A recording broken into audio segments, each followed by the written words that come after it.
রেস্টুরেন্টের মতো perfect foamy coffee বানিয়ে ফেললাম বাসাতেই, তাও আবার একদম সহজ উপায়। চা কিংবা কফি বরাবরই কিন্তু আমার অনেক বেশি পছন্দ। আমার কাছে যেহেতু কফি বিটার নেই, যার কারণে এতদিন চাইলেও কিন্তু এতটা ফোমি করে কফি বানাতে পারতাম না। তবে আজকে এমন একটা হ্যাক ইউজ করেছি যেটা দিয়ে খুব সহজে এমন পারফেক্ট ফোমি কফি তৈরি করা যায়, তাও আবার কোনো রকম কফি বিটার ছাড়াই।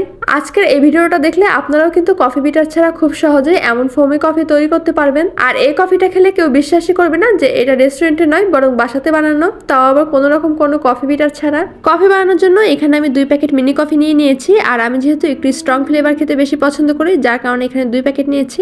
তবে আপনারা আপনাদের টেস্ট অনুযায়ী দিয়ে নিতে পারেন। আজকের এই কফিটা আমি একদমই কম খরচে বানাবো, যেটা কিনা রেস্টুরেন্টে আমাদেরকে চড়া দাম দিয়ে কিনে খেতে হয়। এখন আমি দিয়ে নেবো চিনি। আর আমি যেহেতু ছোট চামচ ব্যবহার করছি, যার কারণে এখানে এই চামচ ভর্তি করে 2.5 চামচ চিনি দিয়ে নিয়েছি। তবে এটা আপনাদের টেস্ট অনুযায়ী দিয়ে নিতে পারেন। এখন দিয়ে নেবো অল্প একটু গরম পানি, মানে কুসুম গরম হলেই হবে। নিয়ে নিয়েছি একটা ছাঁকনি। আর আজকে কিন্তু এই ছাঁকনি দিয়ে আমি কফির ফোমটা তৈরি করব। কি ভাবছেন এই ছাঁকনি দিয়ে কিভাবে এত সুন্দর ফোম তৈরি হবে? তাহলে শুধু দেখতে থাকুন। ছাঁকনিটা দিয়ে কফিটাকে আমি খুব ভালোভাবে বিট করে নেব। আর প্রায় 5 থেকে 10 মিনিটের মতো বিট করে নিলেই কিন্তু পারফেক্ট ফোম তৈরি হয়ে যাবে।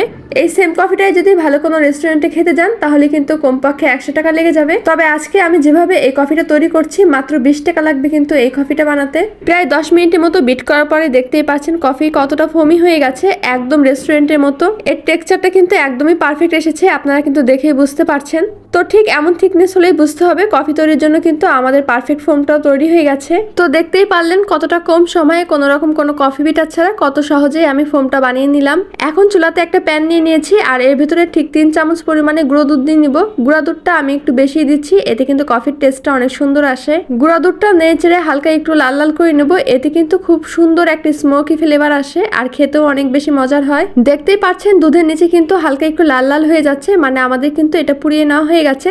এর থেকে বেশি লাল করলে কিন্তু এটা তেতো হয়ে যাবে। এই পর্যায়ে আমি এর ভিতরে কুসুম গরম পানি দিয়ে নিচ্ছি। নর্মাল পানি দিলে কিন্তু দুধটা দলা পেকে যেতে পারে, যার কারণে এখানে কুসুম গরম পানি দিতে হবে।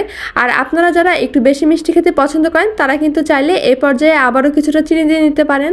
এখন দুধটাকে ভালোভাবে মিশিয়ে জাল করে বলক আনতে হবে আর কিছুটা ঘন করে নিতে হবে। গুঁড়া দুধ যেহেতু আমি বেশি দিয়েছি, তার জন্য কিন্তু খুব বেশি একটা ঘন করতে হবে না, এমনিতেই ঘন হয়ে যাবে। অল্প কিছু সময় জাল করার পরেই কিন্তু দুধটা বলক চলে এসেছে। আর এই পর্যায়ে আমি চুলাটা বন্ধ করে দিব। এখন মগে আগে থেকে যে কফির ফোমটা তৈরি করে রেখেছিলাম সেটা নিয়ে নিব।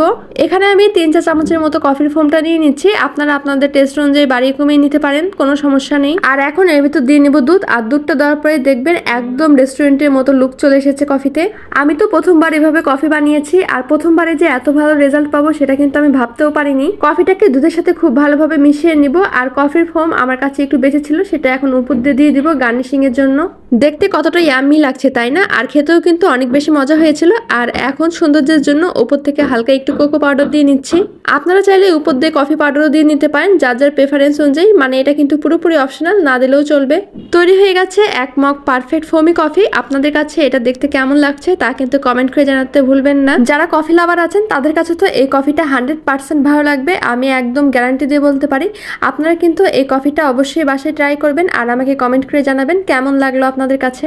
আমি তো এখন বারান্দায় বসে আমার গাছের সাথে এনজয় করতে করতে এই কফিটা খাবো। আর আজকে ওয়েদারটাও ছিল অনেক সুন্দর। এই ওয়েদারটা কিন্তু 1 কাপ কফির জন্য একদম পারফেক্ট। আজকে ভিডিও তবে এই পর্যন্তই। সবাই ভালো থাকবেন, সুস্থ থাকবেন এবং আমাদের জন্য দোয়া করবেন। আল্লাহ হাফেজ, আসসালামু আলাইকুম।